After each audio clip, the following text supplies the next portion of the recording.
Welcome back to the Relationship Refinery.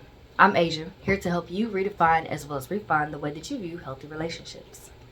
I have already started a series titled Love Is, where I'm helping you to understand what love is using 1 Corinthians 13, 4 through 7. I've already addressed the first part of 1 Corinthians 13, 4, and in this video I'm going to be addressing the last half of 1 Corinthians 13, 4. So if you didn't already check it out, make sure that you do so now. And of course, before we get started, make sure that you hit the subscribe button as well as the notification bell so that you'll be notified every time that I post a video. So let's go ahead and get started.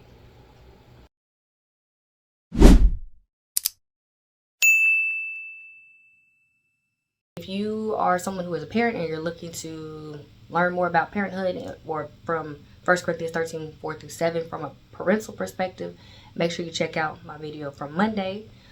However, if you are just looking for things from a romantic perspective, whether you are married, looking to become married, or you're just preparing for marriage, these are some things that can help you.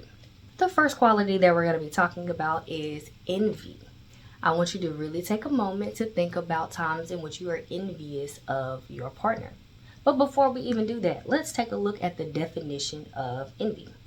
Envy is a feeling of discontented or resentful longing aroused by someone else's possessions, qualities, or luck.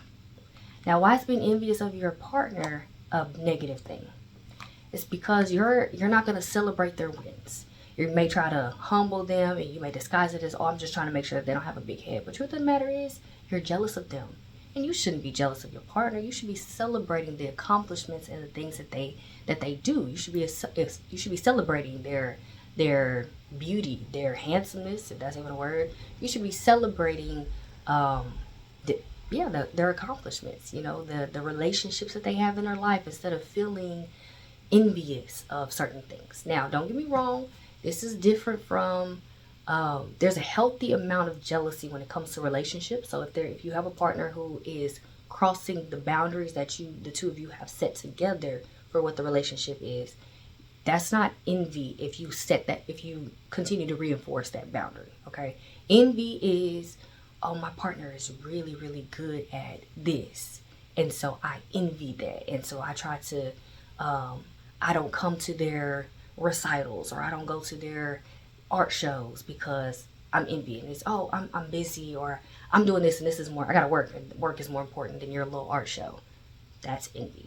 To combat envy, you may have to go to couples therapy together, or maybe individual therapy. Maybe you want to start there first so that you can talk to your therapist about what it is that you envy about them. It may stem from childhood. Maybe you realize, maybe you're seeing all the validation that they're getting from other people, and it's something that you wanted in childhood, or maybe something that you even desire as an adult. Maybe you feel like that they are climbing up their ladder climbing up the ladder in their career, and you feel like, I'm busting my hump to get to, just get to half of where they currently are, and they're, doing half the work. I don't know.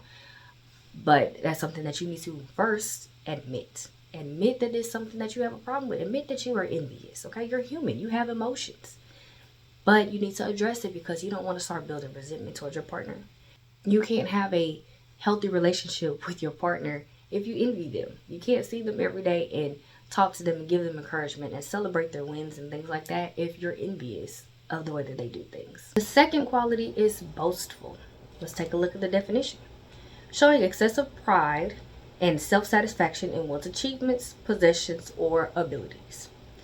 So it's not good for you to be boastful, one, because you may be downing your partner and what they do. So envy and boastfulness may go hand in hand. You may want to have one partner who is envious because the partner is boastful. Either way, you being boastful towards your partner is, like I said, unhealthy, because you may be making them feel very small.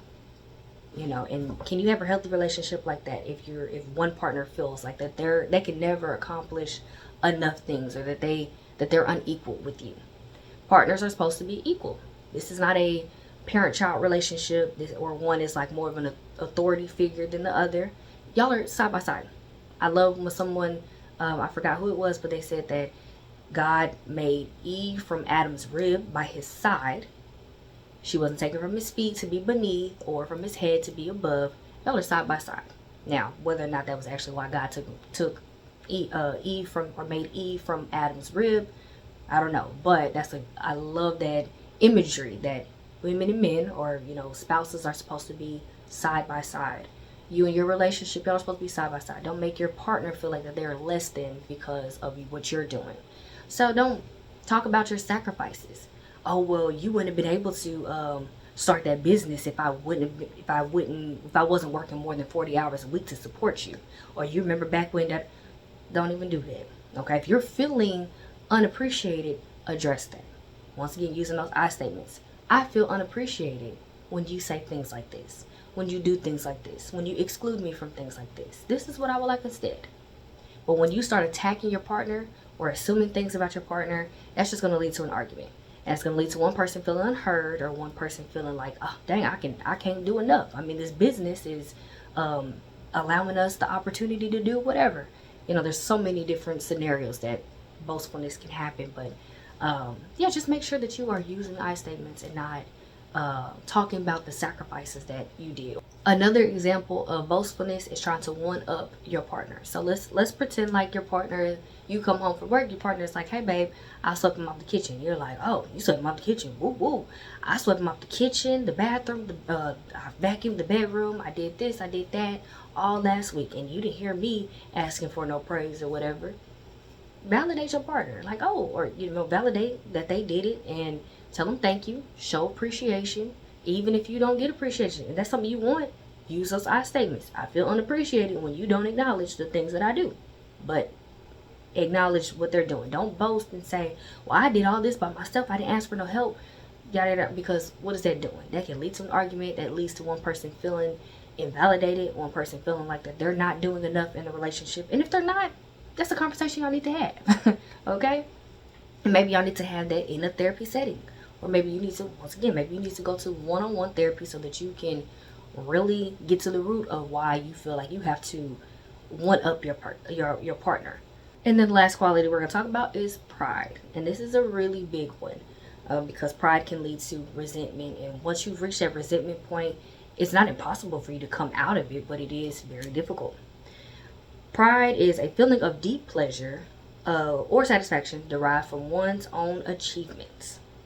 So having pride or feeling like that you are above your partner, once again, y'all are side by side, you're not above your partner. And if you have that mentality, then you probably need to go to counseling or, really just do some internal work to understand that you are not above your partner. Having pride can really destroy a relationship. You've probably heard the saying that pride cometh before the fall. It is so true. If you are a prideful being, your relationship is not going to succeed. Nobody wants to be with somebody who is prideful. And some examples of pride is not wanting to apologize. If you are always turning things around, you are so defensive, you're never taking ownership of when you are at fault or when you've done something wrong, that's pride. That's not, oh, well, it's my partner. You play a role 9 times out of 10. You play a role in when something negative happens. It's not always your partner. Apologize. Sometimes we don't know how to apologize because we didn't see parents apologize. And so once again, then that leads to our relationships, our romantic relationships, because now we don't know how to apologize, or because we don't want to be seen as a bad guy, so we don't apologize.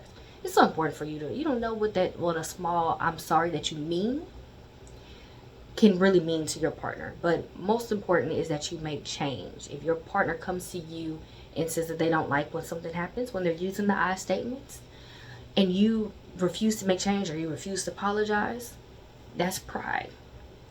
You're no better than your partner. This is the person that you chose, and y'all can be a reflection of each other. So just make sure that you're apologizing to them. Or even when you're belittling their experience, when you have a partner who is crying and you're just like, what are you crying about? You feeling this way? Okay, you feeling, or they come home from work and they're stressed and you're just like, okay, you're stressed, but I do this, and this. I got up at this time this morning and you don't hear me complaining about being stressed. Validate their emotion. Like, there's room for both of y'all to have experiences. There's room for both of y'all to have emotions. Don't belittle your partner's emotions or their experiences. Just put your pride to the side and be there for them. Comfort them. If you don't know how, ask them. If you don't know how, you can talk to other people who do a great job of comforting. Maybe talk to your homeboys and your homegirls and see how do you, when your partner is going through emotions, how do y'all handle things, and try some of those things out. Like I said, go to therapy. And then, of course, another example of pride is always feeling like that you have to make the decision because your partner can't do it. We're going to do it my way because I know it's better. I mean, that it don't get much more prideful than that. Feeling like that you are the best. Don't do that. So check your feelings of envy, check for your boastfulness, and then check your pride. Because you cannot have a healthy relationship if these things are in the way. They're like walls. And your relationship is only going to go so far. It's only going to allow y'all to connect so well if you have these things within the relationship. Remember to practice your kindness and your patience with your partner as they're making changes, and have that same patience and kindness towards yourself as you are also making changes. But the first step is admittance. Make sure that you are admitting or recognizing the areas in which you are prideful, boastful, and envious of your partner. Once again, you're human. I'm sure we have all been envious, prideful, and boastful in one way or another. Just admit it and work to move towards it. And if you have experienced pride, particularly you have been prideful, boastful, or envious towards your partner, leave that in the comment section. Because I know if I say, give me an example of the time that that's happened, you're going to tell me all the times that your partner has done it. But when I work with couples, I like to tell them, tell me what you did. So you tell me what you did, not just what your partner did. Because it's so easy for us to look at and see what the other person is. It's difficult for us to admit where we are at fault, right? And then, as usual, make sure that you subscribe as well as hit that notification bell so that you'll be notified every time that I post a video. As well as, continue to stay tuned. Once again, Thursdays at noon Central Standard Time is when I am posting these videos about what love is when it comes to a romantic relationship using 1 Corinthians 13, 4-7. I will be posting the parent-child love on Mondays at noon Central Standard Time. So, until next time.